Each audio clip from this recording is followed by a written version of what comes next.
2021년 11월 18일 날 친 수능입니다. 요거 10번에서 13번 요 기축통화 지문 봅시다.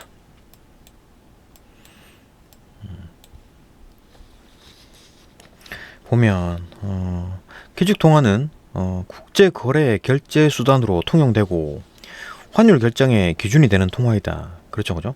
그러니까 뭐 기축통화로 국제 거래를 한다. 그죠? 거래할 때 뭐 달러로 한다. 그런 거. 그게 이제 기축통화다. 1960년 트리핀 교수는 브레턴 우주 체제에서의 기축통화인 달러화의 구조적 모순을 지적했다. 달러화가 이제 기축통화인데 구조적 모순을 가지고 있다. 그게 뭘까? 한 국가의 재화와 서비스의 수출입 간 차이인 경상수지 자체가 그죠? 수출입 간의 차이다. 그죠? 수입이 수출을 초과하면 적자고, 그죠? 수입이 너무 많이 들어오면 적자, 너무 많으면 적자. 그 다음에 수출이 너무 많다. 수출이 수입보다 수입을 초과하게 되면 흑자다. 뭐 당연한 얘기고. 그는 미국이 경상수지 적자를 허용하지 않아 국제 유동성 공급이 중단되면, 그러니까 적자를 허용하지 않고 흑자를 원한다. 미국이 흑자를 원하면 달러가 미국으로 들어오겠죠, 그죠? 미국으로 들어오겠지. 이게 국제 유동성, 국제 뭐 유동성, 달러 유동성이 달러 유동성 공급이 중단된다라고 할 수 있죠, 그죠? 그렇게 되면 세계 경제는 크게 이제 위축될 것이다. 라고 이라면서도 반면에 이제 적자 상태가 지속돼서, 그러니까 달러가 밖에 너무 많이 나가 있는 거야. 미국이 적자가 나가지고 그러면 달러화가 과잉 공급이 되면 이제 공급이 과잉됐다고 볼 수 있겠죠. 준비 자산으로서의 신뢰도가 저하되고, 그럼 이제 달러가 흔해 빠지기 때문에 가치가 떨어진다. 신뢰도가 떨어진다. 고정 환율 제도도 이제 붕괴될 것이다라고 말했다. 예, 그렇게 되면 이제 그 고정 환율을 고정시켜 놨는데, 달러에다가 맞춰 놨는데, 각 나라 그 화폐 단위들을 이제 달러에 맞춰 놨는데 달러 가치가 떨어져 버리면 그죠? 가치가 떨어질 수 없으니까 서로 이제 그 달러 환율에 맞춰 놨던 것들이 이제 분리시키면서 고정 환율 제도가 이제 붕괴가 된다. 그죠? 달러에 못 맞추겠다. 이렇게 되는 거지. 그죠? 오케이. 이러한 트리핀 딜레마, 그 트리핀 딜레마라는 게 뭡니까? 이거 뭐 미국이 이 흑자가 났을 경우에는 국제 유동성 공급이 안 되고, 그 다음에 미국이 적자가 났을 때는 그 막 달러가 흔해져 가지고 그 신뢰도가 저하된다. 그죠? 그게 이제 트리핀 딜레마다. 이러한 트리핀 딜레마는 국제 유동성 확보와 달러와의 신뢰도 간의 문제다. 그렇지, 그죠? 국제 유동성 확보가 그 만약 흑자가 났을 경우에는 국제 유동성 확보가 안 되고, 적자가 났을 경우에는 달러와의 신뢰도가 떨어진다. 그거잖아요, 그죠? 국제 유동성이란 국제적으로 보편적인 통용력을 갖는 지불수단을 말하는데, 국제적으로 보편적인 통용력을 갖는 지불수단. 이거 국제 유동성이라는 게 통용력을 갖는다. 달러 같은 경우는 다 통용이 되죠. 그걸 말하는데, 금본위 체제는 그거는 이제 금이 국제 유동성 역할을 했다. 그러니까 금만으로 이제 거래가 가능하다는 얘기지. 그러니까 국제 간에 무역을 할 때 금으로 이제 무역을 했다.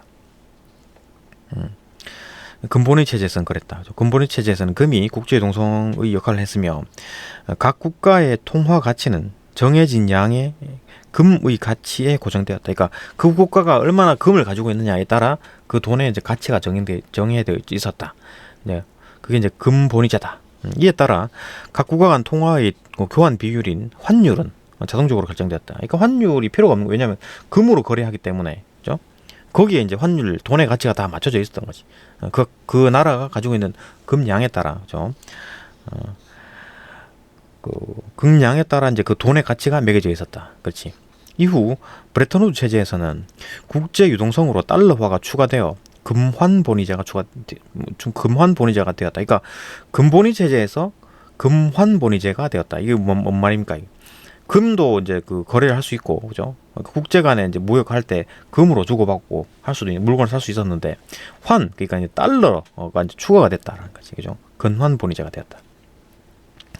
1944년에 성립된 이 체제는 미국의 중앙은행의 금태환 조항에 따라 금 1온스와 35달러를 언제나 막교환해 주어야 한다는 의무를 지게 되었다. 그러니까 대신 이제 달러를 이제 기본 기축 통화로 해주는 대신에 미국 중앙은행에서 언제든지 35달러를 주게 되면 금 1온스와 교환이 가능했다.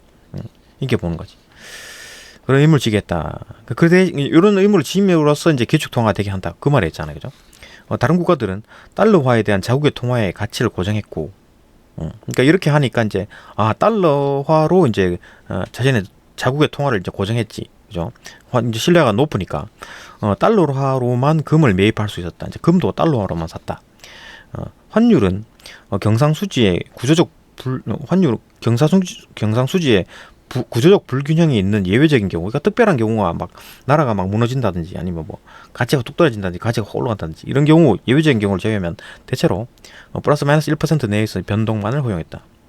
이에 따라 기축통화의 달러화를 제외한 다른 통화들은 다른 통화들 간의 이제 환율, 그러니까 뭐 원엔, 그죠? 일본과 교류한다 그러면은 원엔 환율, 그죠? N1 환율 이렇게 되겠지. 원달러 환율, N달러 환율 이런 게 아니라 원 N 환율, 그죠? 이런 식으로 되겠죠. 다른 통화들 간의 환율인 교차 환율은 자동적으로 결정되죠. 그 자동적으로 결정되는 게 환율 의미가 없는 거야. 달러로만 거래를 하기 때문에, 그죠? 의미가 없지. 넘어가서 3문단. 1970년대 초에 미국은 경상수지 적자가 누적이 되기 시작하고, 달러가 이제 미국이 적자가 되면 어떻게 됩니까? 밖에 이제 돈이 막 달러가 풀려 있다는 얘기잖아요, 그죠? 그러면 달러화가 과잉 공급됐다는 얘기지. 미국의 금 준비량이 급감했다. 이게 뭔 말입니까? 밖에 돈이 막 뿌려져 있으니까 그 돈을 가지고 이제 미국에 찾아가갖고 금 달라고 하면 금을 줘야 되니까 그만큼 이제 준비량 자체가 이제 부족한 거야. 밖에 풀려 있는 돈이 더 많아, 금보다. 그죠? 이에 따라 미국은 달러화의 금태환 의무를 더 이상 감당할 수 없는 상황에 도달했다. 이제 밖에 풀려 있는 달러가 미국이 가지고 있는 금보다 더 많아졌어. 이러면 이제 못 주잖아요, 그죠? 이를 해결할 수 있는 방법은 달러화의 가치를 내리는 평가잖아요. 그러니까 밖에 풀려 있는 달러를 가치를 낮춰버려. 그러니까 1온스에 35달러 했었는데 1온스에 35달러 못 주겠어. 1온스에만 70달러 주세요. 그렇게 해야지 바꿔. 70달러 줘야지 1온스 주겠다. 이런 식으로 하는 거지. 그러니까 달러의 가치를 낮춘다. 평가처럼. 또는 달러화에 대한 여타국의 통화 환율을 하락시킨다. 이게 뭔 말입니까? 달러에 대한 여타국의 환율을 하락시켜버린다. 그러니까 뭐 1달러에 1,000원, 그죠? 원달러 환율이 1,000원이다. 그러니까 1달러를 1,000원과 바꿨는데 환율을 낮춘다. 그럼 900원, 아니야 500원으로 낮춘다. 500원으로 낮췄어. 그죠? 500원으로 낮췄다. 1달러에 500원으로 살 수 있게 했다. 그건 뭔 말입니까, 이게? 달러의 가치를 낮췄다는 얘기죠. 같은 얘기죠. 그죠? 그러니까 예전에는 1,000원으로 1달러를 샀었는데 이제 500원으로 1달러를 살 수 있는 거야. 할인된 거지. 그죠? 그러니까 달러의 가치를 낮추는 겁니다. 그죠? 계속 봅시다. 그러니까 달러의 가치를 낮춘, 상대적으로 달러의 가치를 낮춘다. 같은 얘기지. 평가절하랑 같은 얘기인데. 그죠? 계속 봅시다. 또는 달러화에 대한 여타국의 통화 환율을 하락시켜 그 가치를 올리는 평가절상. 그러니까 평가절상이라는 게 원의 가치를 올려버리는 거죠. 그죠? 달러에 달러에 비해서 상대적으로 원의 가치를 올려버린다. 그게 이제 평가절상이 되는 거지. 그죠? 앞에 말한 평가절하는 달러를 가치를 떨구는 거고, 이건 평가절상은 달러 말고 그 원화에 대한 어떤 가치를 올려버린다. 그죠? 그러니까 같은 얘기지. 그 달러의 가치를 떨군다라는 거가 똑같잖아요. 그죠? 하지만 브레튼 우드 체제 하에서 달러화의 평가절하는 규정상 불가능하다. 그러니까 약속을 했었잖아요. 1온스당 35달러 주겠다라고 했는데 그거 어떻게 바꿔? 그죠? 그게 의무였기 때문에 그죠? 못 바꾼다.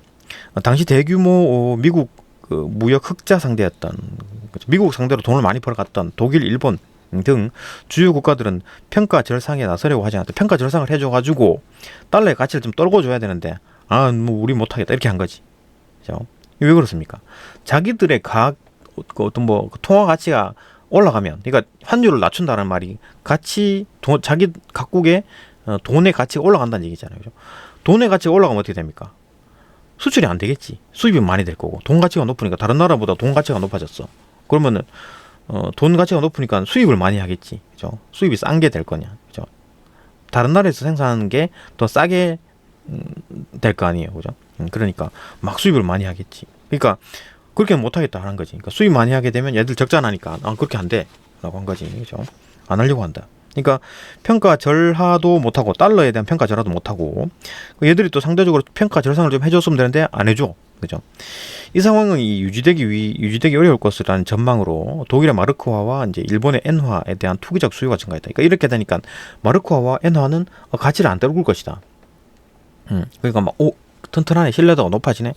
좀 사야지. 좀 사놔야 되겠다. 이렇게 되는 거지. 수요가 증가했고 가치가 더 올라가겠지, 그죠? 결국 환율의 변동 압력은 더욱 커질 수밖에 없었다, 그죠? 가치가 더 올라가니까 얘들이, 그러니까 달러에 비해서 얘들의 가치가 더 올라가졌어. 그죠? 환율 변동 압력은 더욱 커질 수밖에 없다. 환율 변동이 이제 하라고 계속 얘기를 하는 거겠지, 그죠? 투기적 수요가 증가했고, 계속 이제 안 하려고 그러는데 하게 되겠지, 그죠? 환율 이제 마르크화와 엔화에 대한 가치가 계속해서 올라가고 있는 상황인데 얘들은 나 못 올리겠어라고 계속 얘기를 하는 거지, 그죠? 이런 상황에서 각국은 보유한 달러화를 대규모로 이제 금으로 바꾸기로 했다. 그러니까 이렇게 되니까 그럼 달러 가치가 떨어지겠는데, 가지고 있는 달러가 가치가 떨어질 것 같은데 어떡하지? 빨리 금으로 바꿔야 되겠다. 금으로 바꾸려고 하겠지. 그래갖고 미국한테 중앙은행에 찾아가서 자, 달러 줄 테니까 35달러 줄 테니까 1원 주세요 라고 하겠지. 가치가 떨어지기 전에 빨리, 그죠? 미국은 결국 1971년에 달러와의 금태환 정지 못 주겠다 이제. 선언한 닉슨 쇼크를 단행했고 브레튼 우드 체제는 이제 붕괴되었다. 이제 1원수당 35달러 주겠다는 약속은 이제 못 지키겠다. 기축통화 못 하겠다. 이렇게 한 겁니다. 그러나 붕괴 이후에도 달러와의 기축통화 역할은 계속됐다. 브레튼 우드 체제가 이제 무너져가지고 달러화를 이제 기축통화로 이제 못하겠다라고 했는데도 불구하고 계속 역할을 합니다. 왜? 그 이유가 뭐냐? 규모의 경제를 생각할 수 있다. 그죠? 이미 달러를 가지고 막 하고 있었어. 근데 또 어떻게 뭘로 바꿔? 그죠? 세계 모든 국가에서 어떤 기축 통화도 없이 각각 다른 통화가 사용되는 경우 두 국가를 짝짓는 경우의 수만큼 환율의 가지수가 생긴다. 그치? 그렇게 뭐 기준 어떤 통화가 없으면, 기축 통화가 없으면 이게 원화를 가지고 이제 다른 나라에 무역할 때 전부 다 이제 그 같이 비교를 해야 될 거 아니에요, 그죠? 그러니까 1,000원에 뭐 엔화는 얼마인데, 뭐 1,000원에 몇 바트인데, 뭐 이런 식으로 다 따져야 되잖아요, 그죠? 이게 다 나라마다 다 해야 돼. 환율의 가지수가 엄청나겠지, 그죠? 그러나 하나의 같은 기축 통화를 중심으로 외환 거래를 하면 비용을 절감하고, 그렇죠? 하나의 기축 통화가 있으면 그걸로 하면 되니까 편한데, 비용 절감도 하고. 그다음 규모의 경제를 달성할 수 있다. 그렇지. 뭔가 기축 통화가 있어야 된다. 그렇기 때문에 이제 달러를 기존에 해오던 달러를 여전히 기축 통화로 쓰고 있다. 이 얘기입니다. 네, 여기까지 보고 또 다음 영상으로 넘어갑시다.